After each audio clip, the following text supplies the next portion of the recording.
Hey guys, it's Kevin again. This is going to be my review for The Blacklist, Season 1, Episode 13, The Cyprus Agency. And it was another great episode. We got some pretty big reveals in this episode, and probably the creepiest episode of the show ever, because that main storyline was just creepy. It was so creepy. I mean, it was so creepy. But I do like, I did like where this is going. My only complaint is that I don't think this was the best episode to go on for hiatus. You know, you had like a 3-week hiatus. There wasn't any, there was something pretty big. We did get the reveal of the mole, but I would have wanted a little something more. I wish there would have been a little something more, and there wasn't. I thought it was good, but I would have wanted a little something more for a hiatus episode. As an episode, it was great. As an episode to go on before you go on a 3-week hiatus, I would have wanted a little more to anticipate that hiatus, but it was still a great episode. So, let's start off with the episode. We see this woman, she's walking down, she's an escapee from a hospital or a mental ward or something like that. She's mumbling, "They took my baby." This police officer approaches her just as a man comes up claiming to be her brother. She's like, "Oh, you gotta ignore my sister, she's crazy." And the brother has a thick mustache. The officers want to figure out what is going on, but the mustache man shoots him. Handlebar then turns around and shoots the woman too. And I had this feeling that, he was just bad, and right there, that's where the episode started, and it was quite an intense episode there. So we then see Tom and Liz. Now, Tom and Liz, very interesting with Tom and Liz, because Tom and Liz, they want to have that baby, and I'll get a little bit more of that in a little while, but so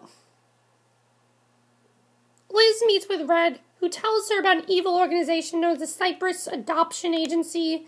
Liz doesn't believe it. It's just a coincidence that Red is asking her to investigate an adoption agency just as she is about to adopt. He tells her that Cyprus offers the promise of perfection. The parents-to-be tells Cyprus exactly what they want, and Cyprus actually adopts the child who perfectly fits the bill. So not only do they impregnate, these women, not only do they do that, they also want to have a perfect child and everything.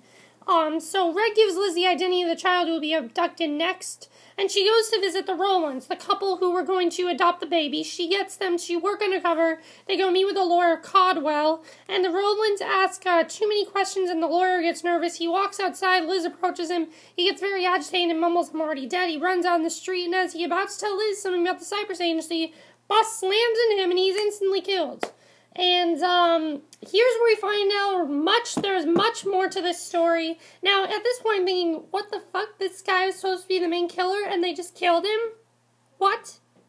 Didn't make any sense to me at all. But then, once we found out more about it, it got really, really interesting after that, I have to say. So at the Cyprus Agency, the FBI is raiding everything. CEO Mallory is there, and she says he knows nothing about illegal adoptions, and he seems like he's fully cooperating. And meanwhile, Liz wants to talk to Director Cooper, about taking some time off, but she gets the impression that he will not take kindly to it. So the FBI investigation is thus far turning up nothing. The FBI cannot vary any of details of any of the adoptions by Cyprus in the past year, but they cannot prove the adoptions were illegal either. So Red gives Liz some advice. Don't just look at the DNA of the children, look into the parents. So when the FBI does that, they find five women, who are the mothers of many of the Cyprus babies, and all the women are listed as missing person.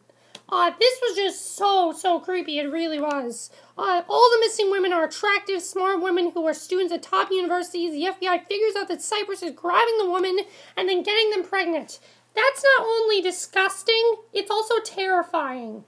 The fact that these women were very good students at these top universities, and then these men just approach them is just sickening. It really is. And I gotta credit the Blacklist for this. Normally, they have, normally, for the past few episodes, it's been the same story. You have a guy, you have the killer of the week, they get the killer, and we find out what the killer does, we kind of know his motive to and everything, and then they kill him. Kill him or her, that is. Because there was Gina Santakos. That was the only girl we've really had so far, though.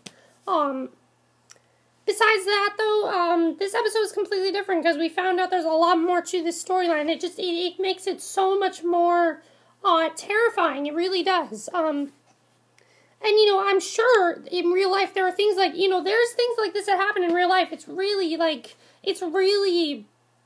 morbid to think about, and inhuman to think that someone would do this, but it happens in real life. A woman gets approached. You hear it on TV all the time. A woman gets approached, she gets raped, and she's pregnant, and then she dies. You hear this on TV all the time. So this was definitely, not only disgusting, but also really, really, sickening as well. But it was also very good with the twist that they have. I really enjoyed that. So the FBI, they find out that the Georgetown student named Charlotte is Cyprus's next target to be kidnapped and turned into a mother. We see Handlebar Mustache Man stalking her. Ressler and Liz arrive moments too late to stop Handlebar from grabbing her, but they get his license plate. Handlebar takes the woman to Mallory, who is upset. Mallory says the agency was supposed to go silent. Mallory pulls a gun and kills Handlebar.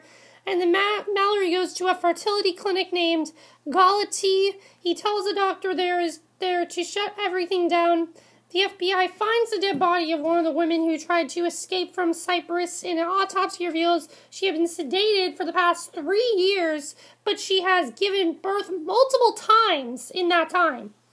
So Cyprus doesn't just farm babies from these women. He keeps women from it. Cyprus keeps the women unconscious the whole time. So while this woman is pregnant, while these women are pregnant, they're unconscious until they have the baby, and they keep impregnating them. It's disgusting, but it's definitely a really good twist. So the FBI, they delve deeper into Mallory's background. He came from the foster care system and had deep psychological problems. He had to take some strong drugs just to maintain his sanity. The FBI tracks Mallory to the Galati fertility clinic by tracking the drug he takes. Ressler ends up having to shoot the lead doctor at the clinic. Liz chases Mallory and ends up finding all the sedated women who are pregnant. She and Mallory get into a fight, but Ressler saves the day when he shoots Mallory in the arm. And, one final thing we find out is that the Cyprus Agency sickness, Liz finds out that Mallory is the father of all the children the agency put up for adoption. He stole women, but he was the only father. So, that was definitely, interesting. So he's the one who impregnated all those children, and it is just disgusting. So I really enjoyed this plot. I mean, I didn't enjoy it. It was disgusting to watch, but I didn't enjoy it, but it was definitely very thrilling, very intense, and I didn't really know what was going to happen next year. And especially the fact that Liz was going to adopt all these children, adopt a child, is what is so sickening about all this. Let's go to Red now. We finally find out who the mole is, and you know how we thought that Agent Malik was the mole? We get to see a little more of this, because he goes to meet with Malik, who appears to be holding in some sort of warehouse, and the man who interrogated her says she is clean and telling the truth. She tells Red that someone higher up authorized her to give information on the black site, information that led to Red's abduction at the hands of Angelo Garrick. So she tells Red she wants to know who was behind it as much as he does, and she offers to work with Red on the investigation. Now, this is what I thought was going to happen. I thought he was going to offer her some sort of partnership, and I was correct with that. It turns out that she's actually not the mole. She's not the mole at all. Because then we see that Malik actually steals Director Cooper's ID and used it to hack into some secret FBI files and copy them. So that was definitely very, very interesting. We find out that she's actually not the mole, because Malik gives Red the intel she got from Cooper's computer. He examines it, says, "Our business is done, Agent Malik." Red now knows who betrayed him, and that person that betrayed him, turns out, the person that betrayed him, and this is pretty big, this was pretty surprising, it's Diane Fowler. The FBI Director Diane Fowler is the one that betrayed him. It's nighttime, she's in her nightgown, he tells her he knows she is the one who betrayed him, gave up the plans for the black site, he pulls a gun on her, she starts talking about how Fitch will protect her, and, she goes on all that bullshit about that and things like that. And he shoots her in the stomach, and he tells her that he and Fitch have an agreement. They each go about their business and don't get in each other's way. And then he tells her, you and I don't have an agreement. She tells Red that she knows the truth about that night and what happened to his family. She asks him if he wants to know the truth. He tells her he does, but if you know the truth, then somebody else also does. And with that, he shoots her some more. And the thing is, she knew the truth about all this. So now, any chance we have to know about the truth is gone. So that was definitely really interesting, and I really enjoyed that. And then the last thing we have to get to, so yeah, we find out that she is the one who is the mole, and I thought that was definitely a really great reveal. I really enjoyed that a lot. Because after this happens, we see something a little bit more.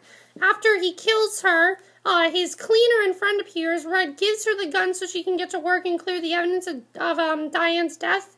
He apologizes for how messy it is, and she tells Red she is used to cleaning up his mess. So that's how it ends there. We also find out that Director Cooper actually is not fond of Red, because he walks up to Moloch looking at the photos of the children and says he hates working with Red. He is immoral and dangerous, but they wouldn't have been able to solve the case without him.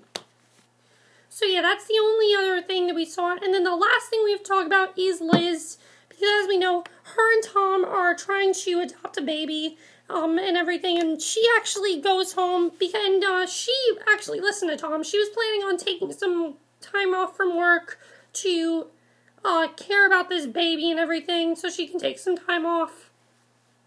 And Liz goes home, though, and she tells Tom she just cannot go through with the adoption. Probably, and I thought she was going to say this because of the whole central conflict about the Cyprus Agency. I thought that's why she would be so upset about it, but she tells him that she does not think they are ready for this. Something's not right, she tells him.